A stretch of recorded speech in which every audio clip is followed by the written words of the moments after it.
Breaking news. Hyderabad లో మళ్లీ భూముల ధరలు పెరిగాయి. ఆ మధ్య నియోపోలిస్ లో 100 కోట్లకి ఎకరా, మొన్నటికి మొన్న కూకట్పల్లిలో 2,98,000కి గజం అమ్ముడుపోయింది. అప్పుడే హెచ్ఆర్సీఎస్ ఇండియా చెప్పింది, హైదరాబాద్ లో ఇల్లు కొనాలని చూసేవారు తొందరగా రేట్లు తక్కువగా ఉన్నప్పుడే కొనండి అని సూచించింది. మళ్లీ ఇప్పుడు 177 కోట్లకి ఎకరా భూమి రాయదుర్గంలో అమ్ముడుపోయింది. దీన్ని బట్టి చూస్తే హైదరాబాద్ రియల్ ఎస్టేట్ వేగంగా పుంజుకుంటుందని తెలుస్తుంది. కొన్ని నెలలుగా ఇళ్ల ధరలు అందుబాటులో ఉన్నవి.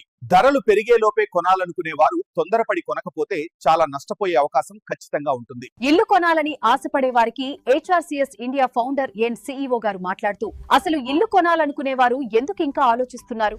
ఇప్పుడు కాకపోతే ఇంకెప్పుడు కొంటారు? డిమాండ్ పెరిగి ధరలు పెరిగేలోపే కొనండి అని సలహా ఇచ్చారు. ఎటువంటి అపోహలు అనుమానాలు ఉన్నా హెచ్ఆర్సీఎస్ ఇండియాని సంప్రదించవచ్చని తెలిపారు. మీకేదైనా ప్రాపర్టీ నచ్చితే దాని డాక్యుమెంట్లు లీగల్ గా ఉన్నవా లేవా అని, ఆ యొక్క ప్రాజెక్టు బఫర్ జోన్ లో గానీ ఎఫ్టీఎల్ పరిధిలో గానీ ఉందా అనేటటువంటి విషయాలను హెచ్ఆర్సీఎస్ ఇండియా నిపుణుల ద్వారా మీరు చెక్ చేయించుకోవచ్చు అని చెప్పారు. మీకు ఎంత హోమ్ లోనో, ఏ బ్యాంకులో అతి తక్కువ వడ్డీకి వస్తుందో హెచ్ఆర్సీఎస్ ఇండియా ద్వారా ఈజీగా తెలుసుకుని మీ కలల ఇంటిని నిజం చేసుకోవచ్చు అని చెప్పారు. మీకు ఇల్లు కొనాలని ఉంది కానీ మీరు అనుకున్నట్టు దొరకటం లేదా మీ రిక్వైర్మెంట్ కు అనుగుణంగా దొరకటం లేదా, మీరు కాంప్రమైజ్ కావాల్సి వస్తుందా? అలాంటప్పుడు మీరు హెచ్ఆర్సీఎస్ ఇండియాని సంప్రదించి ఇల్లు కొనాలనుకునే వారు చాలా మంది ఒకే ప్రశ్న అడుగుతున్నారు, నాకు నచ్చినట్టు ఇల్లు దొరుకుతుందా అని. మీకు ఎలాంటి ఇల్లు కావాలి, ఎక్కడ కావాలి, ఎంతలో కావాలో హెచ్ఆర్సీఎస్ ఇండియా వారికి చెప్పండి. మీకు ఎలా కావాలనుకుంటున్నారో అలా లీగల్ గా అన్ని విధాలా వెరిఫై చేసిన ప్రాపర్టీస్ చూపించడం హెచ్ఆర్సీఎస్ ఇండియా వారి పూర్తి బాధ్యత. ఈ సర్వీసెస్ లకు గాను హెచ్ఆర్సీఎస్ ఇండియా 5,000 మాత్రమే తీసుకుంటుంది. అదిగాక మీకు ఈ సర్వీసెస్ పూర్తిగా ఉచితంగా పొందే అవకాశం కూడా ఉంటుంది.